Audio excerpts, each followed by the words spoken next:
Let me tell you what North Wales gave me. A rental car with broken air conditioning, one of the hottest days Britain has ever recorded, a 4-hour puffin hunt with 0 puffins, and on the final day, an ankle sprain that left me sitting on the path for an hour, unable to stand, a 10-minute walk from a place called the Fairy Glen that I never really got to see. But I'm still about to spend the next 12 minutes convincing you that this is one of the most beautiful places you will ever visit.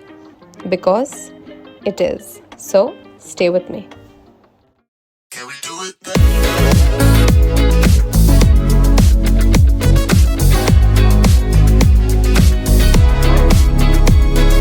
So what I learned from this entire trip is that whenever the trip gives you lemons in the form of a non-functioning air conditioner, what you do is you punch it back with beautiful landscapes that you get to see in Wales.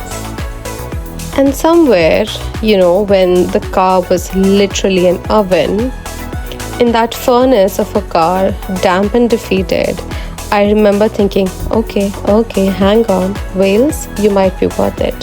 And trust me, it was. So after almost baking myself into a sausage roll, I have reached Anglesey. It sits on its own tiny island of a cliff face connected by a footbridge with around 400 steps carved down the cliffside to reach it.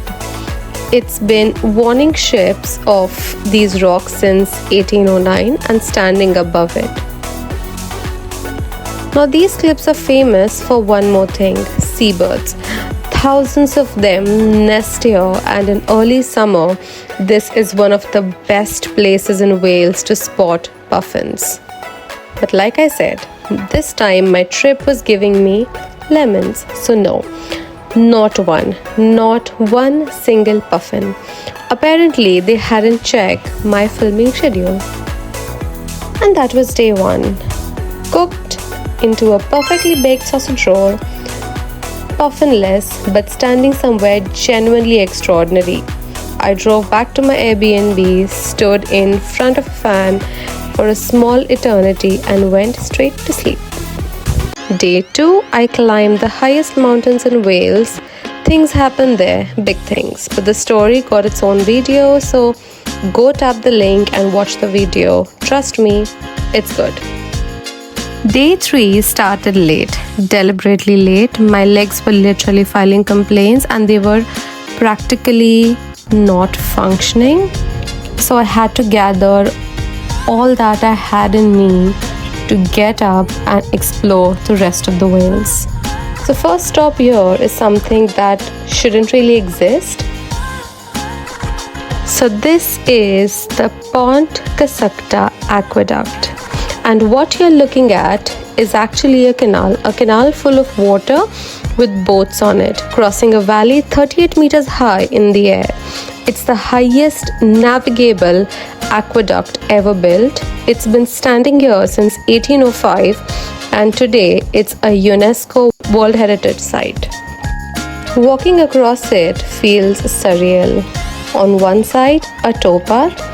On the other side of the water, nothing. Just a low iron edge and a very long look down at the River Dee. And remember the name of the man who built it, Thomas Telford. He was so far ahead of his time, they nicknamed him the Colossus of Rhodes. Keep him in mind because this isn't the last time he's going to show up in this video. From the aqueduct, I went to the Barwon Mountains, down one of those single-track Welsh lanes where you pray nothing comes the other way to see a waterfall. Not just any waterfall, it's the Pistyll Rhaeadr. At around 75 meters, this drop is taller than the Niagara Falls. It was named one of the 7 wonders of Wales centuries ago, and it comes with its own resident. Because, according to local legend, a mysterious figure lives inside this waterfall. They call her the Lady of the Water.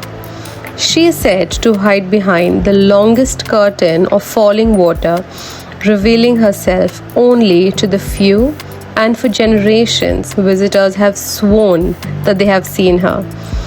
The outline of flowing hair, a graceful figure moving in the cascade, especially when the sunlight shifts and plays across the falls. Honestly speaking, I stood there for a long time, watching the light move through the water. Did I see her? Well, I'll let you decide from the footage. But I'll say this. The water doesn't just fall here. Partway down, it threads through a natural rock arc, like the mountain designed it on purpose. If a lady of the water was going to live anywhere, it definitely would be here. By late afternoon, I think I'd earned my lunch and Llangollen delivered. It's a proper Welsh village, a rushing river straight through the middle, an old stone bridge, and just enough happening without even feeling busy.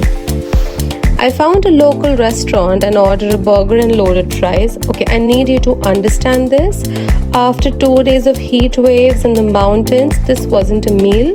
This was actually a very religious experience. Then ice cream by the river, watching the water go by, thinking this is the day the tourism board wants you to have. Wales was just lulling me into a false sense of security. Final day, and it started with a piece of pure Welsh mischief. So I'm not even going to try to pronounce the name of this place, but this is the longest place name in Britain, 85 letters, and here's my favorite part. It's essentially a Victorian marketing stunt. In the 1860s, locals deliberately stretched the village's name to absurd lengths specifically so their railway station would become famous and tourists would actually stop there. 160 years later, here I am with a camera. So maybe the marketing tactic worked. Jokes apart, roughly translated, it means St. Mary's Church in the hollow of the White Hazel near the rapid whirlpool of the Church of St. Pistyll of the Red Cave, which is, to be fair, is quite a lot of information for one sign. From there, back towards Llangollen, right into the shadow of the mountain from day 2 for one more waterfall, Ceunant Mawr, tumbling 30 meters down just outside the village. Different personality to Pistyll Rhaeadr entirely. That one was a giant standing still.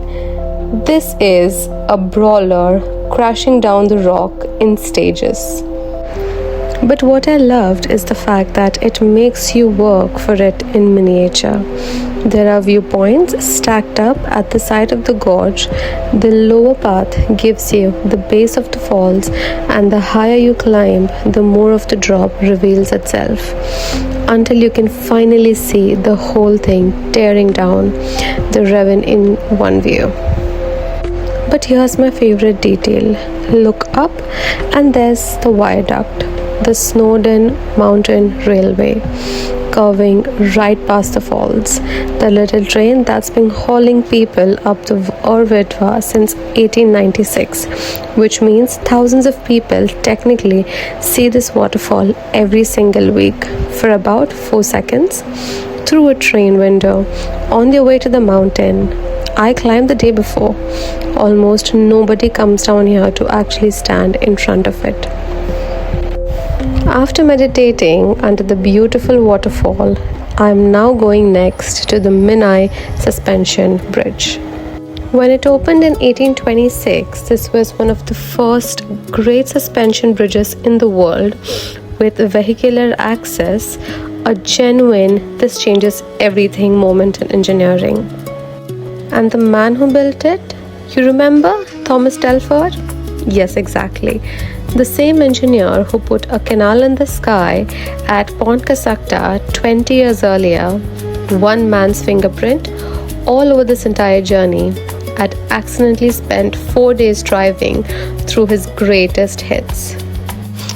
Okay, so now we are left with Fairy Glen, Port Marion.